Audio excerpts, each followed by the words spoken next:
Hi అండి, నమస్తే. ఈరోజు రవ్వ కేసరి చేస్తున్నానండి.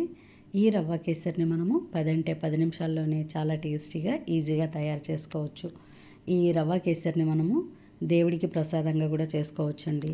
ఇంటికి ఎవరైనా బంధువులు వచ్చినప్పుడు లేకపోతే ఫ్రెండ్స్ వచ్చినప్పుడు అప్పటికప్పుడే ఈజీగా తయారు చేసుకునే స్వీట్ అండి ఇది. ఈ రవ్వ కేసరిని బొంబాయి రవ్వతో చేసుకోవచ్చు, అలాగే గోధుమ రవ్వతో కూడా చేసుకోవచ్చు. ఈరోజైతే నేను బొంబాయి రవ్వతో చేస్తున్నాను. ఇక్కడ 1 కప్పు బొంబాయి రవ్వ తీసుకున్నానండి. దీనికి సరిపోయేంత 1.5 కప్పు చక్కెర సరిపోతుంది. అలాగే కొన్ని జీడిపప్పులు, కిస్మిస్లు, యాలక్ పొడి, ఫుడ్ కలర్ కూడా పాలలో కలిపి పెట్టుకున్నానండి. ఇక్కడ మీరు కుంకుమ పువ్వుని పాలలో కలిపి కూడా తీసుకోవచ్చు. అలాగే తగినంత నెయ్యి, ఇవన్నీ కూడా రెడీగా పెట్టేసుకోవాలి. అలాగే 1 కప్పు బొంబాయి రవ్వకు 3 కప్పుల నీళ్లు కరెక్ట్గా సరిపోతాయండి. ఆ నీళ్లు కూడా మనం ఇలా ముందుగా వేడి చేసి పక్కన పెట్టేసుకోవాలి. ఇప్పుడు అడుగు మందంగా ఉన్న గిన్నెలో 1 టేబుల్ స్పూన్ నెయ్యి వేసుకోవాలి. ఇప్పుడు మంటని చిన్నగా పెట్టుకొని మనం తీసి పెట్టుకున్న జీడిపప్పులన్నీ ఇలా వేసుకొని చిన్న మంట మీద రంగు మారే వరకు వేయించుకోవాలండి. ఈ జీడిపప్పులు కొద్దిగా రంగు మారిన తర్వాత మనం తీసి పెట్టుకున్న కిస్మిస్లు కూడా ఇప్పుడు దీంట్లో వేసుకుందాము. ఇప్పుడు వీటిని కూడా కొద్దిగా వేయించుకోవాలండి. ఇప్పుడు జీడిపప్పు, కిస్మిస్లు రెండు కూడా రంగు మారాయి. వీటిని ఇలా ఒక గిన్నెలో తీసి పక్కన పెట్టేసుకుందాము. ఇప్పుడు అదే గిన్నెలో మరొక టేబుల్ స్పూన్ నెయ్యి వేసుకోవాలండి. కరిగిన తర్వాత మనం తీసి పెట్టుకున్న 1 కప్పు బొంబాయి రవ్వని వేసుకోవాలి. ఈ ప్రాసెస్ అంతా కూడా చిన్న మంట మీదే చేసుకోవాలండి. ఇప్పుడు మనం వేసిన బొంబాయి రవ్వ, నెయ్యి రెండు బాగా కలిసేలాగా కలిపేసుకోవాలి. ఇప్పుడు దీన్ని చిన్న మంట మీద రంగు మారే వరకు నెమ్మదిగా వేయించుకోవాలండి. ఇప్పుడు ఈ బొంబాయి రవ్వ రంగు మారి మంచి వాసన వచ్చే వరకు మనం ఇలా బాగా కలుపుతూ ఉండాలి. కలపకుండా ఉన్నట్లయితే ఇది మాడిపోయే అవకాశం ఉంటుందండి. ఇప్పుడు ఇది లైట్గా రంగు మారుతూ ఉంది. ఇప్పుడు దీంట్లో మనం ముందుగా వేడి చేసుకున్న నీళ్ళు వేసుకుందాము. ఇప్పుడు మనం కరెక్ట్ 1 కప్పుకి 3 కప్పుల నీళ్ళు అయితే సరిపోతాయండి.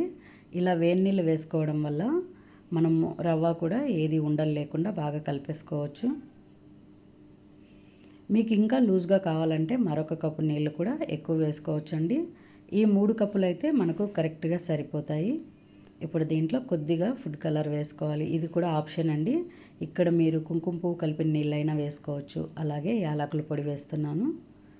ఇప్పుడు 1.5 కప్పు చక్కెర దీనికి కరెక్ట్గా సరిపోతుందండి.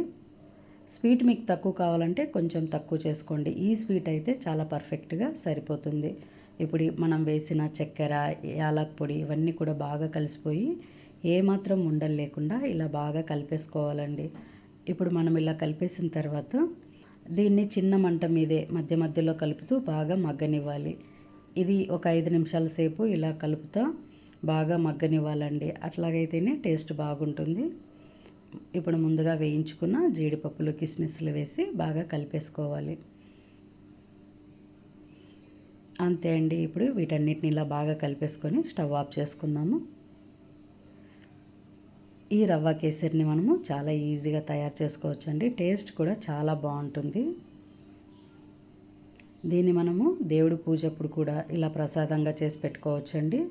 మనకి ఎప్పుడైనా తినాలా అనుకున్నప్పుడు కూడా ఈజీగా తయారు చేసుకోవచ్చు. గోధుమ రవ్వతో కూడా ఇలాగే కేసరి చేసుకోవచ్చండి. అది కూడా చాలా బాగుంటుంది. ఇక్కడ మనకు చక్కెర నచ్చకపోతే బెల్లం కూడా కలిపేసి చేసుకోవచ్చండి. చాలా అంటే చాలా టేస్టీగా ఉంటుంది. ఈజీగా కూడా మనం దీన్ని తయారు చేసుకోవచ్చు. ఇప్పుడు ఇది బాగా మగ్గిపోయిన తర్వాత ఇప్పుడు ఒక గిన్నెలో తీసి సర్వ్ చేసుకుందామండి. ఇప్పుడు మనం ఇలా ఆరిపోయిన తర్వాత ఇలా గట్టిగా ఉంటుందండి. ఇప్పుడు దీన్ని ఒక గిన్నెలో ఇలా వడ్డించుకోవాలి. అంతే అండి.